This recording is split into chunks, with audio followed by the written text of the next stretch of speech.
Bonjour tout le monde, j'espère que vous allez bien. Nous sommes le mercredi 16 juillet 2025. J'ai le sourire, ça se voit, c'est normal. Ethereum continue son rallye haussier. Qu'est-ce que ça veut dire? On va checker ça ensemble. J'espère que votre semaine se passe bien, que votre milieu de semaine se passe bien. Gros courage à toutes les personnes qui bossent et profitez bien des vacances à toutes les personnes qui sont en vacances. J'espère qu'il fait beau chez vous et que vous profitez de cet été en famille. C'est important. Attention, ne restez pas rivés tout le temps devant l'écran. Avoir une stratégie, c'est aussi placer ses ordres et profiter avec sa famille et ses proches. Ne l'oubliez pas. N'oubliez pas également de vous abonner à la chaîne. C'est encore une fois hyper important d'avoir un scan de toute la semaine. Je me répète, c'est normal. Je ferai que ça à chaque semaine. Lundi, analyse technique du marché. C'est ce qu'on a analysé, pardon. Bitcoin 150 000 dollars. Y allons-nous? Allons-nous corriger? C'est ce qu'on a regardé ensemble sur l'analyse technique. Aujourd'hui, on va ratisser l'actualité. J'ai de très, très, très, très bonnes nouvelles à vous annoncer concernant les cryptos, les altcoins, l'adoption, etc., etc. Restez bien branchés parce que aujourd'hui, ça va bouger. Et le samedi, bien sûr, l'analyse fonda et technique de certaines altcoins qui ont performé ou sous-performé. Sont-elles à mettre de côté? Sont-elles à choper? C'est ce qu'on check ensemble le samedi. Opportunité crypto. Restez bien branchés. Lundi, mercredi, samedi, on scanne tout et vous êtes tranquille. Je ne vous prendrai pas plus d'une demi-heure par vidéo. Je sais que votre temps est précieux et du coup, j'essaye de faire le plus condensé possible. On attaque très, très fort. Donc déjà, tu t'abonnes. C'est la 5e vidéo qu'on a postée hier. Je suis très content. On arrive aux 200 abonnés. Un grand merci pour votre temps, pour votre soutien, pour vos commentaires, pour vos partages. Je suis très, très, très, très fier que mon travail vous plaise. Et dites-moi en commentaire, bien sûr, si vous avez des choses à analyser, des cryptos. J'investis, je ne sais pas où j'en suis, j'aimerais investir, j'ai déjà investi, j'ai perdu, je ne sais pas où j'en suis. Posez-moi vos questions en commentaire, j'y réponds avec plaisir et j'essaie d'y répondre bien sûr le plus rapidement parce que je suis au garde à vous pour vous répondre et pour vous aider bien sûr parce que encore une fois, j'aurais aimé avoir quelqu'un qui me réponde et qui me dise je suis passé par là, je suis passé par là, ne t'inquiète pas, tu fais des erreurs, continue. Un peu comme, tu sais, un entraîneur de boxe, tu prends des coups, tu prends des coups, tu prends des coups, mais ça te renforce, ça développe ta résilience. On y va, on attaque? Adoption? Allez, on y va, c'est parti. Le PDG de JP Morgan, une des plus grandes banques US, se sent obligé, hein, de se mettre au stablecoin parce qu'il faut savoir que ce beau gosse de PDG, multimilliardaire, d'accord? C'était un des critiques, hein, voilà, ils le disent, des plus vocaux des crypto-monnaies, hein. C'était un fervent défenseur de l'argent, du dollar et cetera, hein. C'est normal, il avait le contrôle total sur, les émissions de dollars et il se sent, entre parenthèses, obligé il s'est pas senti obligé, mais on va dire qu'il a fait quelques éloges sur les stablecoins en se disant: «Ouais, bon, d'accord et si on s'y mettait?» hein? L'adoption, l'adoption. N'oublions pas que ce petit coquin de PDG de JP Morgan, ils ont émis aussi est-ce qu'on va le trouver? Est-ce qu'on va le trouver? Tac, tac, tac, tac, tac, tac, tac, on check ça ensemble. Donc, il était historiquement très dubitatif, et cetera. Oh, il a comparé le bitcoin aux cigarettes. Ouais, voilà. Pas bon pour ses acheteurs, mais ces derniers sont libres d'en acheter si bon leur semble. En gros, le bitcoin, c'est un hobby. Non, pour lui, c'était pas un investissement. Pour lui, c'était pas une réserve de valeur. Et ce qui est en train de se passer, forcément, c'est révélateur par rapport à ce qu'il avait dit avant. Et attention, il n'y a que les cons qui ne changent pas d'avis. Attention. Et bien sûr, nous avons impliqué, et je crois qu'il avait noté, je vais checker ça avec toi. C'est où qu'il l'a noté? Parce que JP Morgan avait sorti, son asset aussi cryptographique et où je veux en venir, c'est que, ben, voilà, ils avaient déjà proposé un deposit token. Donc du coup, JP Morgan, le PDG, fervent défenseur du dollar et critique, entre parenthèses, cette bonne guerre, hein, cette bonne guerre du bitcoin et en parallèle, ils font un deposit token. Tu vois un petit peu comme c'est assez paradoxal. L'Europe, on arrive tout doucement. L'euro numérique, si tu ne sais pas ce que c'est, j'ai fait une vidéo sur l'euro numérique. Tu ne pourras plus rien faire sans leur feu vert. Ça arrive et j'ai même pas fait exprès. Je t'invite à checker cette vidéo pour que tu comprennes qu'est-ce que c'est l'euro numérique et qu'est-ce que ça va impliquer, qu'est-ce qu'on risque. Oui, parce qu'on a plus de risques que de gains à adopter cette monnaie, hein, on va appeler ça une monnaie. Ce n'est pas une crypto, ce n'est pas un euro, c'est un euro numérique qui va être là, soi-disant, pour suppléer à l'argent liquide, et cetera. Soi-disant une solution. Je t'invite à checker cette vidéo et on a fait une petite étude ensemble, voilà. Donc voilà, c'était la petite info, hein, JP Morgan se sent, voilà, obligé, maintenant les plus grands défenseurs du dollar commencent déjà à se dire, finalement, les stablecoins, donc un stablecoin, C'est une pièce, un asset, cryptographique qui est adossé au prix du dollar, d'accord? Donc quelle est la différence entre envoyer de l'argent, à mon ami à Tokyo et envoyer du stablecoin? C'est que, bah, déjà, les frais de transfert seront minimes, hein, instantanés parce qu'il faut savoir que les banques, elles ont des horaires d'ouverture et de fermeture. Elles sont obligées de se plier à des lois gouvernementales, hein. La une banque des États-Unis n'a pas les mêmes lois qu'une banque à Tokyo ou à Sydney, c'est logique. Et voilà, les fameuses limites géographiques. Moi, j'ai des amis, hein, j'ai un ami, hein, avec qui j'ai parlé hier, qui vit à Yokohama, Guillaume, big up à toi et on en a parlé hier et on s'est dit que oui, pour envoyer de la crypto, hein, il est à Yokohama et moi je suis, aux États-Unis, je suis au Brésil. C'est quasi instantané. C'est quasi instantané pour envoyer du stablecoin. Gros big up à toutes les personnes qui s'envoient du stablecoin, qui aident leurs familles, qui sont dans différents pays, et cetera. Continuez, profitez de ce système et encore une fois, l'émission de stablecoin, comment dire? L'envoi-réception de stablecoin, c'est moi, ma femme, moi, mon cousin, moi, mon oncle. Il y a pas de banque, il y a pas d'intermédiaire quand tu envoies un stablecoin, d'accord? C'est ça la grande différence et encore une fois, deuxième chose, c'est que tu peux stacker tes stablecoins. De nombreux protocoles vous donnent des rendements à hauteur de 5, 6, 7, voire 10, voire plus pour cent par an. C'est-à-dire qu'au lieu d'avoir 1 000 $ sur ton compte, tu ne peux mettre 1000 USDT, 1000 USDC à stacker en farming et ça peut te rapporter 5-10% par an. Elle est pas belle la vie, elle est pas belle la vie. Donc, penche-toi sur ça, sois curieux, pose tes questions, je t'y réponds bien sûr en commentaire avec plaisir, mais fais tes propres recherches. C'est important. Est-ce que je suis en train de m'étaler? Bien sûr que oui. Dis-moi en commentaire si je passe trop de temps à parler, à te faire des parenthèses, etc. Mais j'ai tellement de choses à vous dire, c'est normal. Et bientôt, je ferai bien sûr plus de vidéos par semaine pour étaler tout ça parce que forcément, il y a de plus en plus de choses à dire et il faut être au courant. Parenthèse terminée. Les États-Unis, les banques peuvent désormais garder des crypto-monnaies pour leurs clients. Alors, je n'ai rien contre les banques, hein. J'ai un compte bancaire, j'ai plusieurs comptes bancaires, tout va bien, il n'y a pas de problème, je respecte bien sûr tout ça. Je ne suis pas une personne qui veut, descendre dans la rue avec une batte de baseball et casser les banques. Non, non, non, non. Je suis là pour ouvrir les yeux, aux alternatives, tout simplement. Voilà, moi je suis là juste, voilà, je suis là pour partager ce que je découvre. Ça fait plusieurs années maintenant que je suis sur le marché crypto et il faut savoir que je n'ai pas investi, d'abord, pour développer soutenir les projets, j'ai investi, j'ai spéculé, d'accord? Comme tout le monde, on va spéculer au début, on va acheter un bitcoin pour le revendre. Petit à petit, j'ai commencé à découvrir la technologie et je me suis vraiment j'ai vraiment pris goût à comprendre tout ça et maintenant, c'est confirmé, j'investis pour soutenir certains projets. J'investis et je les accompagne, d'accord, dans leur développement. On parle de la BNB, on parle de Solana, on parle de XRP, et cetera.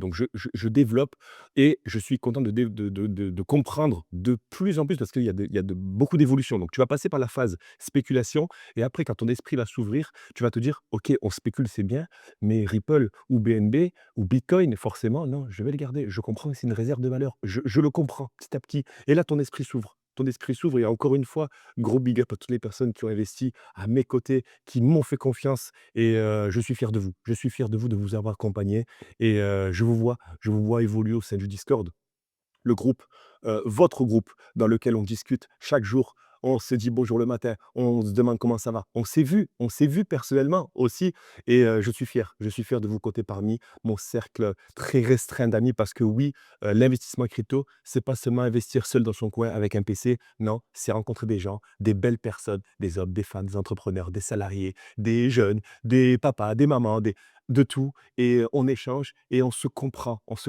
et on développe ensemble une ambition en parallèle de celle de votre famille, de vos amis, votre ambition personnelle, vous vous dites: «Maintenant, c'est possible parce que ça a marché pour elle, ça a marché pour lui, ça peut marcher pour moi» et on se serre les coudes et on lâchera pas. Les amis, le bull run, il est pour nous ce bull run.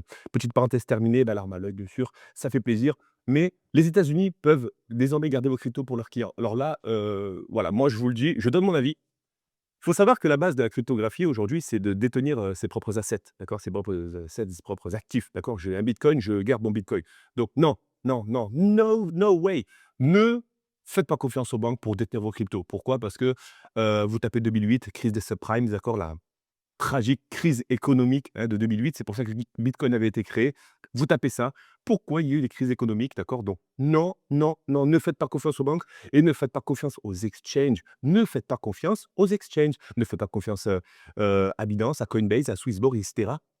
Vos cryptos c'est vos cryptos, d'accord? Achetez-les sur Coinbase, achetez-les sur Binance, achetez-les, peu importe, sur un broker procurez-vous un cold wallet, Tangem, Trésor, Ledger, peu importe, SafePal et procurez-vous aussi, là, ce qu'on voit, hot wallet, MetaMask, Keplr, Phantom. Si vous ne savez pas ce que c'est hot wallet, cold wallet, dites-moi-le en commentaire. Rejoignez-moi sur Discord pour qu'on en discute. Vous cliquez sur le lien et on en discute, tout simplement parce que aujourd'hui, les personnes qui me regardent, qui me regardaient, vous êtes peut-être investisseurs, mais vous êtes peut-être aussi curieux et je suis content de vous ouvrir les yeux parce que ces vidéos aujourd'hui, elles sont là pour, plus pour les personnes qui sont déjà investisseurs. Mais si vous n'êtes pas encore investisseur, que vous tannez, vous ne savez pas où vous en êtes, posez-moi vos questions. Moi, je suis là, le peuple. Je suis le peuple. Je sais d'où je viens et je n'oublierai jamais d'où je viens. C'est pas parce que j'ai acheté une crypto, j'ai fait 1 fois 10, fois 20, fois 50, Bitcoin à 1000 $, Bitcoin à 1 $ ou Ethereum à 1 $, que je me dis non, ça y est, c'est bon, les pauvres, restez entre vous. Non, je sais ce que c'est de gagner 1000 € par mois. Je sais ce que c'est de gagner 2000 € par mois.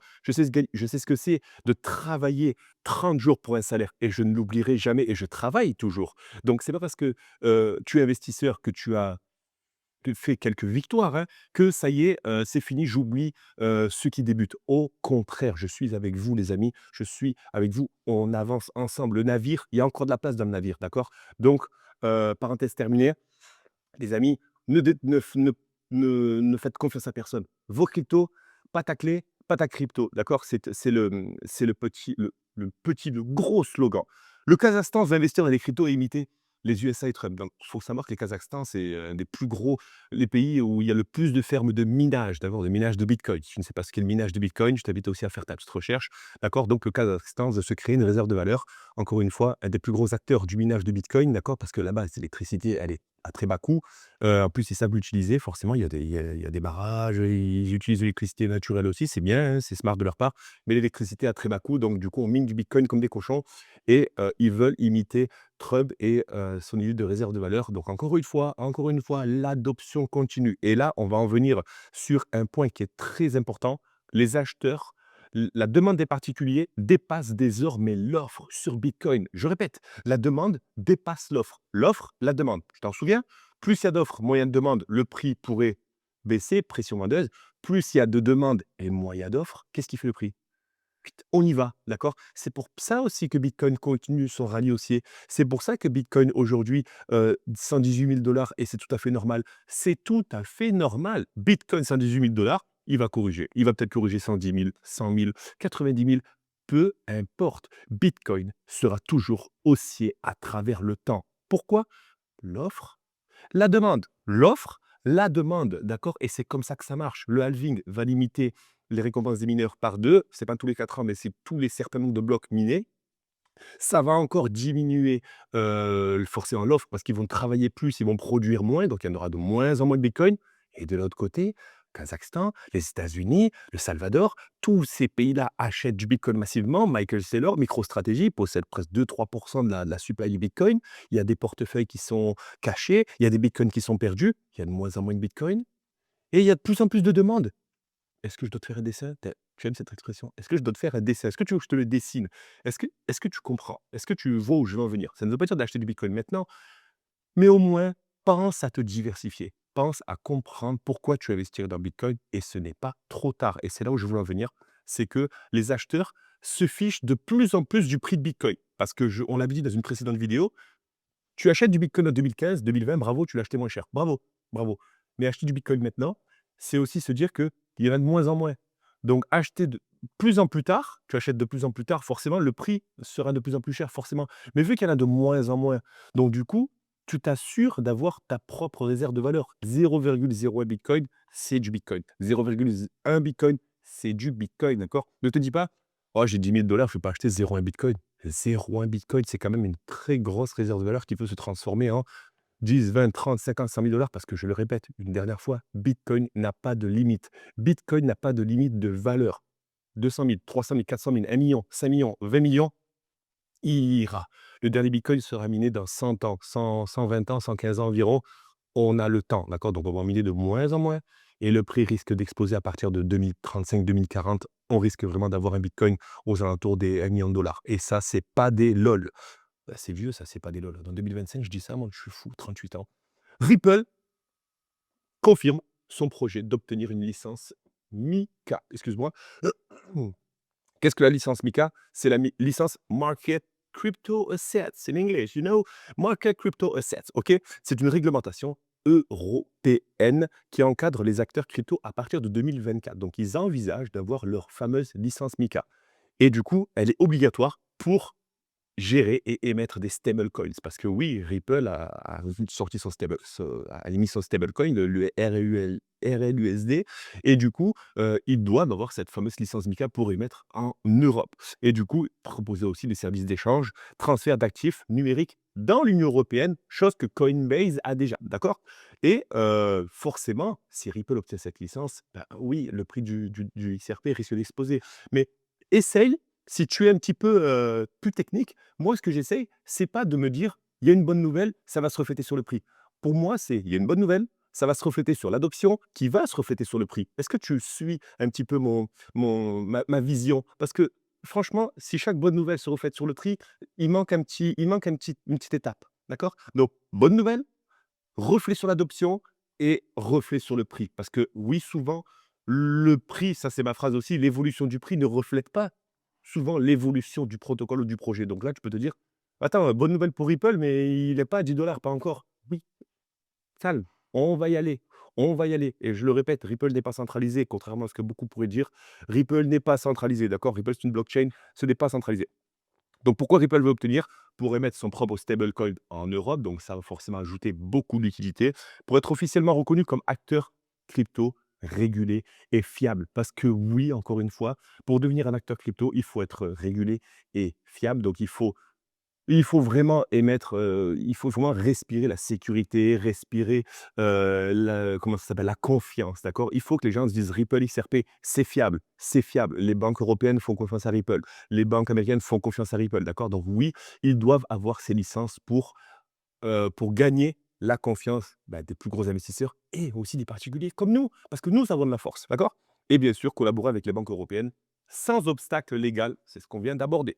Donc bon pour Ripple. En gros, Ripple, c'est le fameux passeport réglementaire européen, tout simplement. Voilà, c'est le passeport réglementaire. Tu arrives, tu Mika, what again, tapis rouge, on y va en slip et on y va, c'est normal. C'est le Graal pour émettre, en Europe. Donc, ils ont pour ambition d'obtenir leur licence. Ça pourrait avoir un très, très gros impact positif sur Ripple.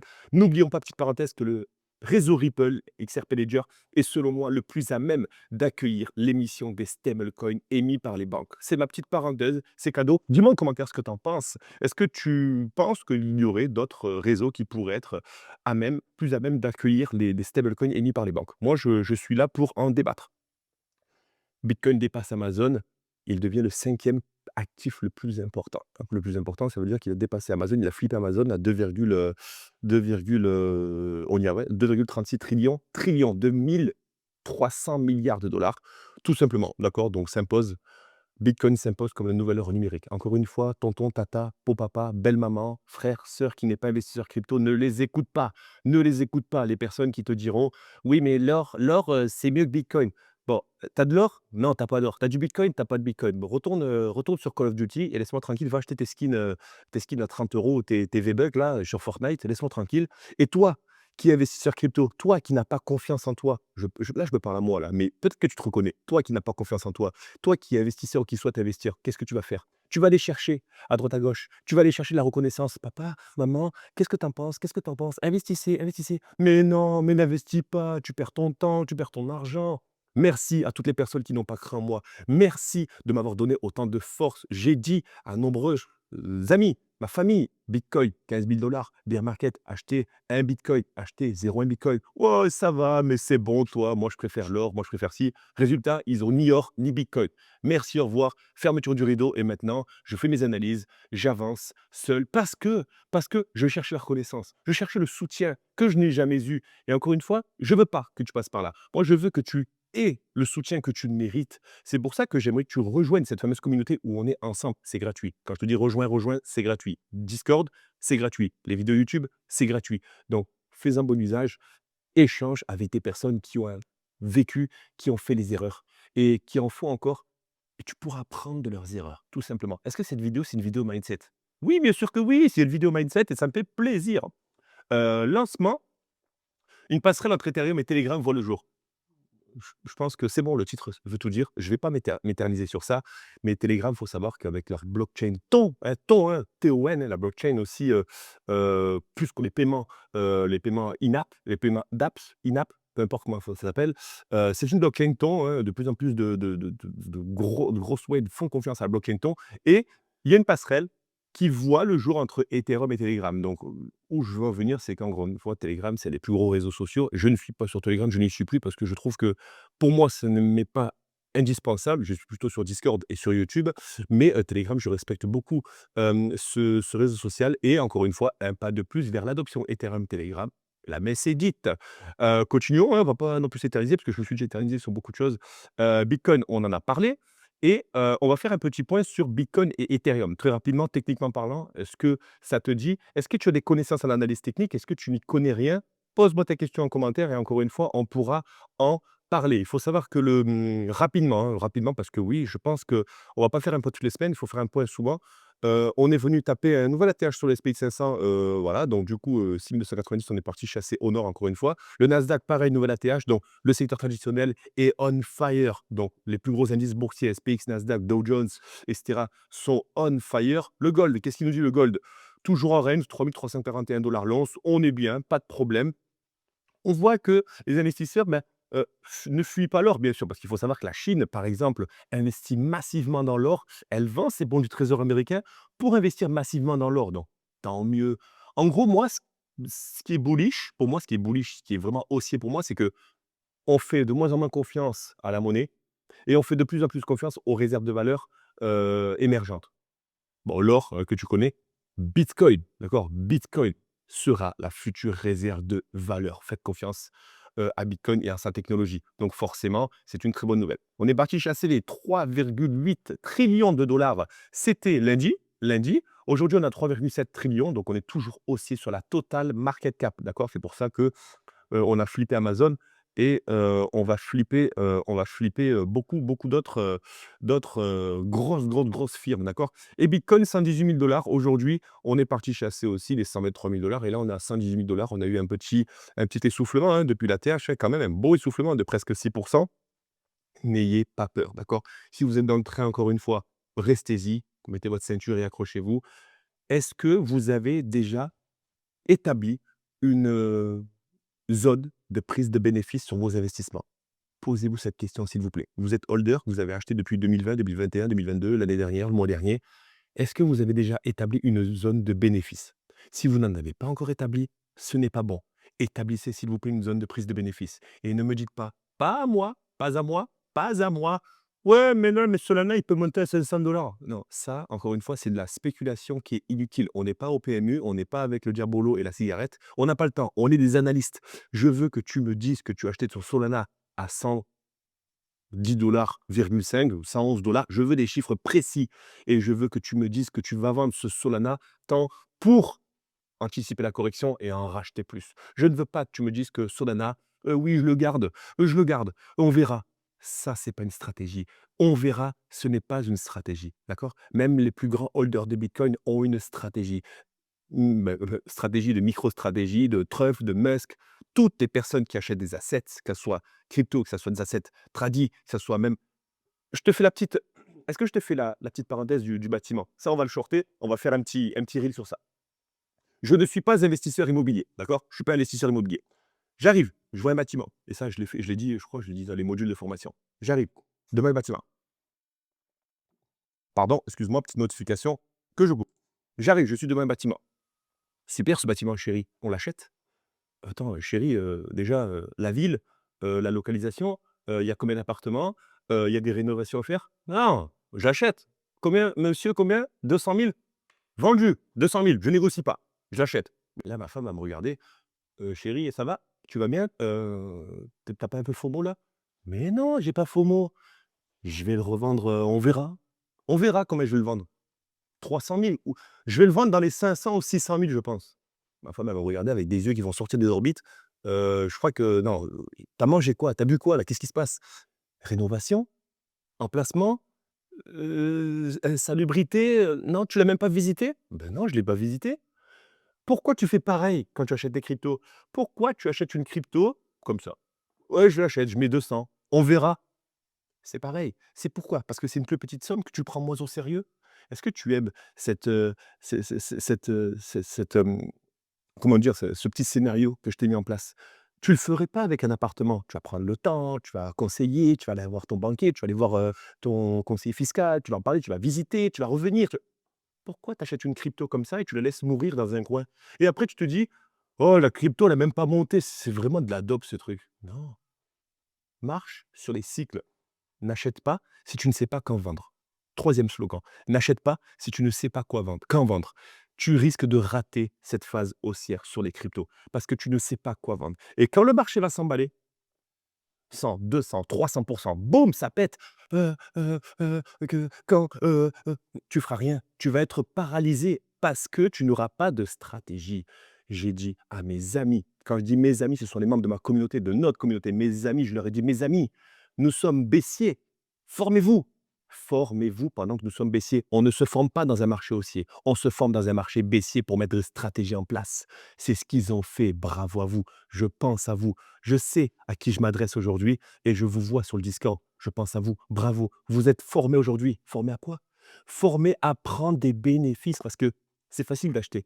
Mon fils, 5 ans, tiens, appuie là, il achète. Par contre, vendre une crypto, je la vends quand? Sous quelles conditions? Pour acheter quand? Quel plan? Quelle stratégie?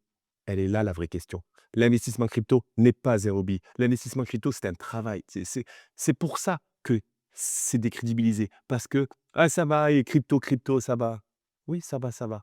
Jusqu'à un jour où Bitcoin 120 000 dollars et après, bah, finalement, tu es la star de la famille. Parce que finalement, c'est toi qui t'es lancé. C'est toi qui les as posés. D'accord? Donc, vidéo mindset, possible. Est-ce que ça te plaît? J'espère que oui. J'en parle dans mes modules de formation. J'en ai fait. J'ai vraiment tout mis sur des modules de formation bien spécifiques, bien tournés, bien calibrés, avec des coachings adaptés, personnalisés. Si tu as des questions, bien sûr, pose-moi-les en commentaire, je t'y répondrai avec plaisir. Et pour en savoir plus, chope ton e-book pour comprendre comment fonctionne l'argent.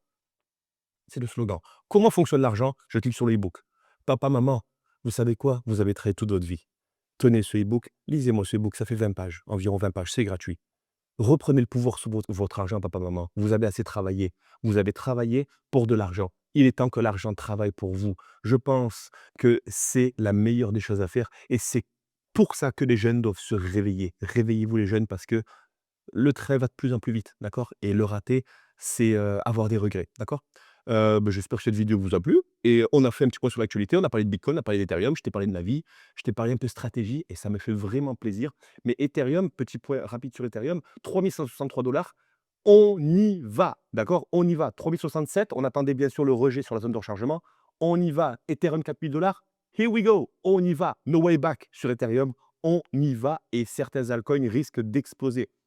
Le secteur DeFi, attention, on le surveille. Mais aujourd'hui, les altcoins qui ont le mieux réagi, ce sont les cryptos qui sont adossés, au prix d'Ethereum. Donc, au prix d'Ethereum, à Ethereum, à l'écosystème Ethereum. Donc on a quoi? Je te la fais rapide, on a ENS, Ethereum Name Service, tout ce qui est nom de domaine, Ethereum Name Service, Pump Fun, bon, on s'en fout, Petit Penguin, on s'en fout, Bonk, on s'en fout, le Curve, bien sûr, Optimism, Layer 2 et Layer 1 sur Ethereum, Fetch, ça bouge bien, Arbitrum, la pépite oubliée d'Arbitrum, bien sûr, je t'invite à checker cette vidéo. Arbitrum, bah, le Arbitrum, c'était il y a 3 semaines, hein, j'en ai parlé, donc Arbitrum, encore une fois, j'attends pas qu'il soit à 2 pour en parler, nom de Dieu. On en parle quand on voit qu'on a une TVL constante et qu'on voit qu'on a un intérêt malgré un prix bas. C'est ma stratégie. Je ne te parlerai pas d'une crypto qui est sur ses ATH. Non, tu vas l'acheter, tu vas perdre de l'argent. Mon but, c'est qu'on gagne de l'argent tous ensemble. Donc Arbitrum, la pépite oubliée, elle n'est bientôt plus oubliée parce que quand elle sera à 1 $, tu verras tous tes youtubeurs préférés avec la casquette Arbitrum. Non, c'est quand c'est baissier qu'on doit parler d'Arbitrum. Après ETC, Ethereum classique, le Lido, le stacking sur Ethereum. Donc là, on voit que on a tout ce qui touche à l'écosystème Ethereum en ligne de front qui pump. Peut-être le Layer 2, Layer 1. Est-ce que tu as des Layer 2 dans ton wallet? Et est-ce que tu penses que ça pourrait péter? Est-ce que certains Mcoins pourraient péter? Est-ce que selon toi, le secteur de l'IA pourrait péter? Parce qu'on a Fetch qui commence un petit peu à s'exciter doucement, calmement. On a Bitensor qui a aussi pumpé. Est-ce que le secteur de l'IA, Layer 2, IA, pourrait exploser selon toi? Dis-moi-le en commentaire, les RWA, le gaming, dis-moi sur quelle crypto, sur quel, actif, narratif tu es positionné et sur lesquels tu es le plus bullish et pourquoi? Parce que c'est les mots d'être bullish, mais dis-moi pourquoi? On en discute, on en débat, on en parle avec les membres et encore une fois, je le répète, pour en parler, tu viens sur Discord, on en parle, ça me fait plaisir. Sur ce, j'espère avoir encore assez de salive pour finir la journée et j'espère que tu vas passer une excellente journée. Je suis très fier et je ne compte pas lâcher de sitôt. Je suis sur YouTube de plus en plus serein. J'espère que tu le vois au fil des vidéos, au fil des vignettes. Je commence à me débrouiller, hein, on y va. On essaye de faire comme on peut. Mais en tout cas, merci pour vos retours, merci pour vos commentaires, merci pour votre engagement. Partagez cette vidéo, ces vidéos, si vous pensez que ça pourrait aider vos proches. Et on se retrouve bien sûr samedi pour les opportunités crypto à ne pas rater. On se check sur Instagram, sur TikTok, ça change pas. Twitter également, tu me suis, hein, parce que je partage beaucoup d'actualités crypto, beaucoup, je te fais ça de suite, X qui est là, hop, hop, hop. X. Tac, excuse-moi pour le petit temps d'attente, mais je te partage beaucoup d'actualités crypto aussi, tout ce qui touche à la macro, tout ce qui touche à la géopolitique, tout ce qui touche au pouvoir d'achat, tout ce qui touche à l'adoption. Je te partage en temps réel, je reposte et cetera. Suis-moi sur X, @JohnGLCalabs et comme ça, on reste bien proche de nos analyses. Sur ce, passe une excellente journée, profite bien, pense aussi à souffler parce que quand tu as une stratégie, tu la mets en place et après tu vas souffler, tu profites de ta famille et nous, on se voit samedi pour de nouvelles aventures. Porte-toi bien, à très vite. Ciao.